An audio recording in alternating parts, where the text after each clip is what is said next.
माझी स्तुती करणे इतपत मी मोठा नाही, पण 100% मी पळून कधी जात नाही, ही माझी वस्तुस्थिती आहे. मला वाटतं तुमच्या इथलं कांच्या सीट कदाचित हे धैर्यशील माने पण ह्या मानेंच्याकडे गद्दारी नावाची वतनदारी आहे. ही 100% करंट जोरात आहे.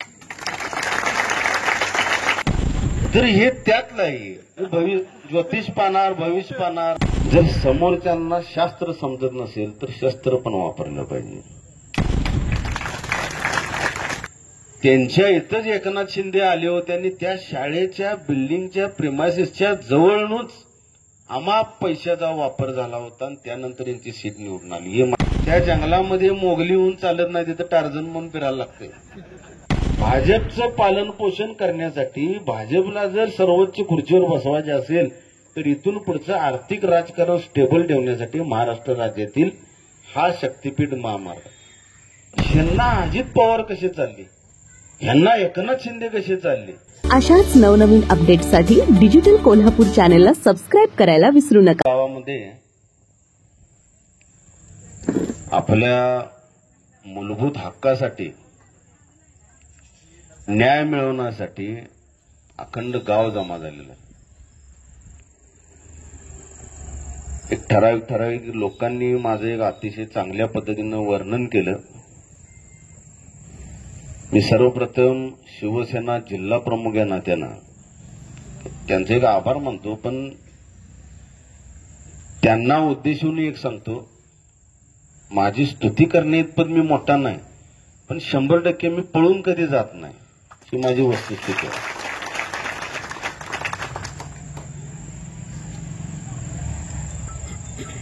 एक जुना माझा एक स्वतःचा एक अभ्यास सांगतो. मुळात मला ज्या पद्धतीनं वक्तृत्व करता येतं, शस्त्र शास्त्र दोन्ही आपल्याला अवलंबता आलं पाहिजे. जर समोरच्यांना शास्त्र समजत नसेल तर शस्त्र पण वापरलं पाहिजे. तुम्ही सगळ्यांनी अग्निपथ पिक्चर बघितलाय का? अग्निपथ अमिताभ बच्चनचा. त्या पिक्चरमध्ये त्यांच्या वडिलांची एक जागा असते, मांडोवा गाव आहे ना, त्या गावाचं नाव मांडोवा असतं, मांडवा. आणि एक कांच्या सेट तिथे येतो आणि ते गाव बळकवण्याचा प्रयत्न करतो, ती जमीन बळकवण्याचा.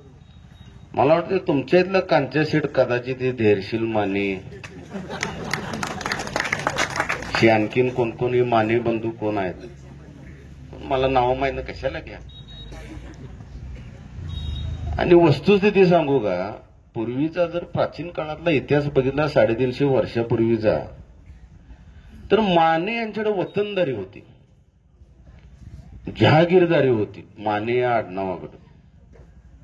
पण ह्या मानेंच्याकडे गद्दारी नावाची वतनदारी आहे पूर्णपणे. त्यांना गद्दारीशिवाय काही सुचलं नाही.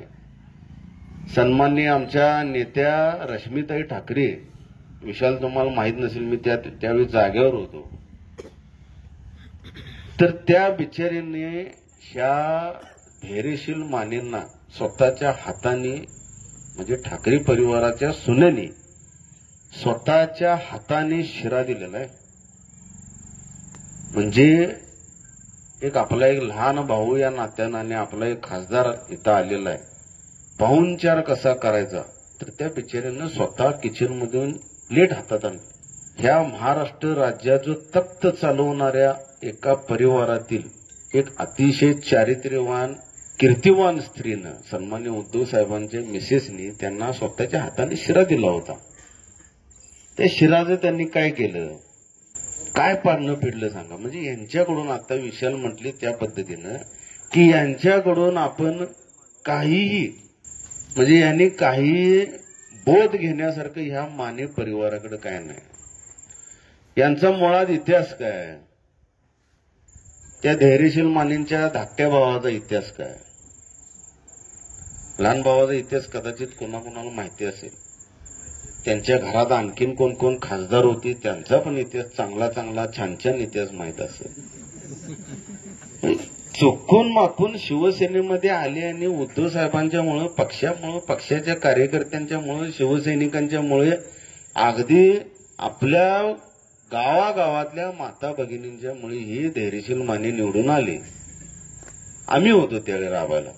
पण ही जी पद्धत आहे कामाची, हिसकावून घेणे, काढून घेणे, ही काय शिंदे गटाला किंवा त्यांच्या त्या माने परिवाराला नवीन नाही. त्यांचं आयुष्य त्यातच गेलं ह्या लोकांचं. आत्ताच दबडेंनी सांगितलं की ते, तुमचं नाव मला माहित नाही काय, त्यांनी काहीतरी ती डोक्याला कफन बांधलेलं आहे. तर त्यांनी जे डोक्याला बांधले मला काही समजेना. म्हणलं मी बिहारला आलोय, कारण स्टाईल बिहार आहे हो. ठीक आहे म्हणलं, काय विषय ते तरी सांगा. तर ते म्हणले की ते स्टेटस कोणीतरी मानेंनी लावला होता यांच्या विरोधामध्ये, आणि तो स्टेटस म्हणजे जीवे ठार मारणे, ठार मारण्याची धमकी बघून घेतो अशा पद्धतीचा स्टेटस होता. तर त्या मान्यांना माझा एक प्लीज निरोप पोच करा गावकऱ्यांच्या कडून, किंवा त्यांचा नंबर असेल, किंवा माझं आता भाषण चालू आहे ते भाषणाचं तेवढंच त्यांना एक पाठवा कोणतरी, माझी विनंती म्हणून. आम्ही 3 जण आलोय गाडीतून. त्यांच्यात काय दम आहे की नाही, 10-15 मिनिटं अजून मी येतात का बघा, आपण सोक्ष मोक्ष लावा, ट्रायल घेऊन माझे पण. कारण ह्यांना जर चांगली भाषा समजत नसेल या मान्यांना, स्टेटस लावून कधी कसले काम साध्य होत नसते. आणि ज्याच्यात धमक असते की ते स्टेटस लावत नाही कधी, ते काम करून दाखवत असतो. त्या मान्यांना निरोप द्या की ही जी काय मारामारीची भाषा आहे, हे काय आम्हाला नवीन धंदे नाहीत. आम्ही सुशिक्षित जेवढे आहोत तेवढं अशिक्षित काम पण करू शकतो. जसं तुम्ही तसं आम्ही, आमचं कामच आहे ते. यांना जर ही भाषा समजत नसेल तर आम्ही आमच्या भाषेत उत्तर देणार. आणि गावकऱ्यांवर अन्याय कशाबद्दल, आता सरांनी ज्या पद्धतीनं अगदी पोट तिडकीनं विचार मांडाले, असं झालं तसं झालं, हे झालं ते झालं. न्यायालयीन लढाई लढताना त्यांचं बरोबर आहे. मीच त्यांना सुचवलं होतं मीटिंगमध्ये की जर तुम्ही लढाई लढा लागला तर मात्र अडचण होणार. म्हणजे त्याच्यात तारीख पडणार, मग ती परवानगी घेणार, मग तिथे काहीतरी बांधकाम होणार, मग ती तुमची जागा जाणार. त्यापेक्षा जनजागृती करताना मात्र स्ट्रॅटेजी ठरवा. तुमच्यातले काय तिथे राजकीय हेवे दावे गावात काय असतील, गट, गटांतर, मत, मतांतर, हे सगळं बाजूला ठेवा आणि गावासाठी सर्वजण पहिला एकत्र या, आणि त्यानंतर आपण आपली भूमिका स्पष्ट करू. आता एकंदरीत सध्या जर म्हणजे आता मी आल्यानंतर या स्टेजवर होते तेवढीच आम्ही होतो, पण झाम एवढी जमा झाली की 100% करंट जोरात आहे. कारण ही जी मेंटॅलिटी आहे गावाची, गावकऱ्यांची, माता भगिनींची, ही मेंटॅलिटी आता एक तयार झालेली की आपल्या ह्या जागेतलं जमीन काय, त्या जमिनीवर असलेला एक वृक्ष देखील जाता कामा नये, तुमची मेंटॅलिटी आता तयार झालेली आहे. माझे वचन आहे तुम्हाला, आणि प्रामाणिकपणाचं वचन आहे की काय तुमच्यावर कसलाही प्रसंग येऊ, इथं लाठीचार्ज होईल, हाणामाऱ्या होतील, गव्हर्नमेंटची कोणतरी येतील, पोलीस प्रशासन दबाव टाकेल, काही घडलं, मला एक अर्धा तास, तासभर अगोदर, मी जर कोल्हापुरात असेल तर 100% मी हजेरी लावणार येतो, 100% लावणार. आणि ही कोण यांचे खासदार, बिजदार, आमदार, ही कोण कोण येतात एकदा येऊन देत. आपण गावकरी मिळून त्यांचा समाचार घेऊ शकतो. धैर्यशील माने ज्या पद्धत, तुम्हाला एक सांगतो, मला त्यांचं भाषण आवडायचं, मी अगदी प्रामाणिकपणे त्यांच्याकडे बघत बसायचं. पण आता लक्षात आलं की आमच्या इथं महालक्ष्मी मंदिराच्या इथं भवानी मंडप आम्ही म्हणतो, तर तिथं ज्योतिष तज्ञ एक पोपट वगैरे घेऊन पिंजरा घेऊन बसलेला असाय. तर हे त्यातलं आहे, ज्योतिष पाहणार, भविष्य पाहणार, हे त्यातलं आहे. धैर्यशील माने त्यातलं आहे. त्यामुळे मी त्यांचा कधी फोन पण उचलत नाही, आणि समोर जरी आलं तरी मी अजिबात ओळख दाखवत नाही. ज्या तो आपणात एक म्हणतोय मी निघून जातो. सांगण्यात तात्पर्य काय की ह्या माणसानं स्वतःचं चारित्र्य हरण करून घेतले. ती माने आणखीन कोण शिक्षण संस्थावाले, त्यांच्या इथंच एकनाथ शिंदे आले होते आणि त्या शाळेच्या बिल्डिंगच्या प्रिमायसेसच्या जवळूनच अमाप पैशाचा वापर झाला होता, आणि त्यानंतर यांची सीट निवडून आली. हे माझ्या कानावर आहे आणि सत्यता आहे. आणि त्या फोटोमध्ये, त्या पेपरला आलेल्या बातम्यांमध्ये, व्हिडिओमध्ये ती बिल्डिंग मागची दिसते, तीच बिल्डिंग ना? हा.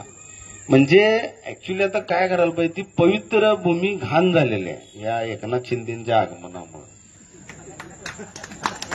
सर्वप्रथम तुम्ही गावकऱ्यांनी काय करा, तिथं गोमूत्र वगैरे शिंपडून मग विशालने सांगितलं त्या पद्धतीनं काम करा की तिथं अतिक्रमण आपलं झालं पाहिजे. ज्यांना आपलं अतिक्रमण कोण काढायला येईल की त्याला आपण सुट्टी द्यायची नाही.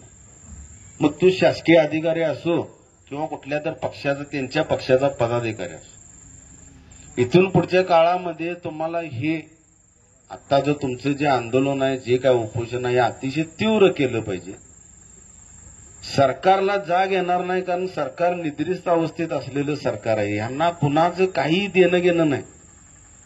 मी दबडे साहेब, ह्या कोल्हापूर जिल्ह्यामध्ये आमच्या शहरात, म्हणजे शहर म्हणजे आमचं जंगल आहे ते, त्या जंगलामध्ये मोगली होऊन चालत नाही, तिथं टार्झन म्हणून फिरायला लागते. आणि इतकी माणसाने, इतकी जनावरं मी बघितल्यात आमच्या इथं की त्या जनावरांच्या बरोबर फाईट करताना मी कधी रिव्हर्स गिअर अजून टाकला नाही.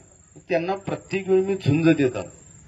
ज्यावेळी आपण सत्य असू, ज्यावेळी आपण प्रामाणिक असू, त्यावेळी सत्याचाच विजय होतो आणि ह्या गावकऱ्यांचा विजय होणारच ही मला खात्री आहे. कारण तुम्हाला गावासाठी पाहिजे आहे. ह्यातलं कोणाला ती जमीन स्वतःसाठी नको आहे, आमच्या गावाची प्रॉपर्टी, आमची स्थावर मालमत्ता, असं गावकऱ्यांचं म्हणणं. आणि जर जी जमीन गावकऱ्यांनाच मिळाली पाहिजे, 7/12 असणारी जमीन जर कोण बळकवत असेल तर ते आम्ही देणार नाही. हे उद्दिष्ट शेवटपर्यंत टिकवा. आजूबाजूच्या गावांमध्ये पण तुमचं मत व्यक्त करा. त्यांनाही सावध करा की ही टोळी उद्या तुमच्या इथं देखील टोळधाड टाकू शकते. जिथं रिकाम्या जागा असतील, जिथं आणखीन काय असतील, शेतकऱ्यांना नाहक त्रास देऊन, आता हा शक्तीपीठ महामार्ग म्हणा, अहो शक्तीपीठ महामार्गाचं विश्लेषण का हो? नागपूरचा व्यक्ती ह्यातला गोव्यात न गेलेला कदाचित पुरुषांच्यातलं तर कोण 100% सगळे 80% तरी जाऊन आल्यात. गोव्यात जाऊन काय करायचं नागपूर? तुमचं तुम्ही जावा, तुमचं तुम्ही एन्जॉय करा. इथे शक्तीपीठ महामार्ग कशाला तुम्हाला?